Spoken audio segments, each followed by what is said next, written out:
সদ্য বিদায়ী অর্থ বছরে ব্রাহ্মণবাড়িয়ার আখাউড়া স্থলবন্দর দিয়ে রফতানি আয় বেড়েছে প্রায় ৮৭ কোটি টাকা।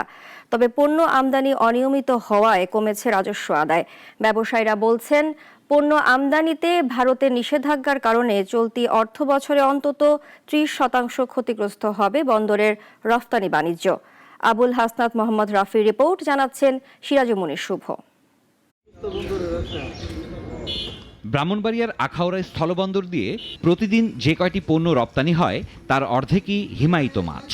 প্রতি কেজি $2.৫ পাঙ্গাস, পাবদা, রুই, কাতল ও ট্যাংরা সহ বিভিন্ন প্রজাতির মাছ রপ্তানি হয় ভারতের উত্তর পূর্ব রাজ্যগুলোতে। ২০২৪-২৫ অর্থ বছরে ভারতে রপ্তানি হয়েছে ৫১৪ কোটি ৩৪ লক্ষ টাকার পণ্য। একই সময়ে ভারত থেকে আমদানি হয়েছে ৭ কোটি ৩১ লাখ টাকার পণ্য, যা থেকে সরকারের রাজস্ব এসেছে ৪ কোটি ১৬ লাখ টাকা। গত অর্থ বছরের তুলনায় যা ৫১ লাখ টাকা কম।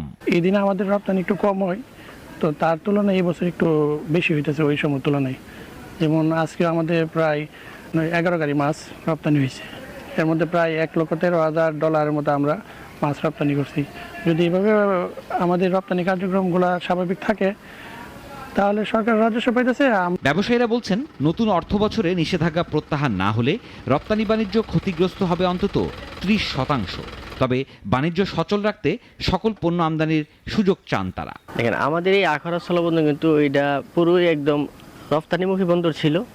বিগত 1 বছর আগে আমাদের এই বন্দরে ভালো ব্যবসা বাণিজ্য হয়েছে, কিন্তু এখন দিন দিন এটা একটু স্থবির হয়ে যাচ্ছে। এর ব্যবসা বাণিজ্য নাই বললেই চলে মোটামুটি। মানুষ আসা যাওয়া করছে, যেমন পাসপোর্ট যাত্রী আছে, অটো চলছে, সিএনজি চলছে, আমাদের বড় গাড়ি আসছে, আমরা শ্রমিকরা চলছি, অনেক লোক চলছে, কিন্তু সমস্ত লোক বেকার হয়ে যাচ্ছে। সব বাধা কাটিয়ে নতুন অর্থ বছরে আমদানি রপ্তানি বাণিজ্য বাড়বে বলে আশা শুল্ক বিভাগেরও। ইম্পোর্ট হচ্ছে, একদম হচ্ছে না তা না, হয়তো আগের তুলনায় একটু কম। তো আশা করছি এই অর্থ বছরে ওটাও কভার হয়ে যাবে। আমরা তো তাদের সব ধরনের সহায়তা করছি, উদ্বুদ্ধ করছি।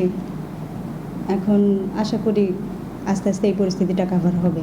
১৯৯৪ সাল থেকে আখাউড়া স্থলবন্দর দিয়ে ভারতের সঙ্গে চলছে বাংলাদেশের পণ্য আমদানি রপ্তানি বাণিজ্য। বন্দর দিয়ে পারাপার হওয়া যাত্রীদের ভ্রমণ করও সরকারের রাজস্ব আয়ের অন্যতম উৎস। তাই দ্রুত পরিস্থিতি নিয়ন্ত্রণের দাবি সংশ্লিষ্টদের। সিরাজুল মনির শুভ, নাগরিক।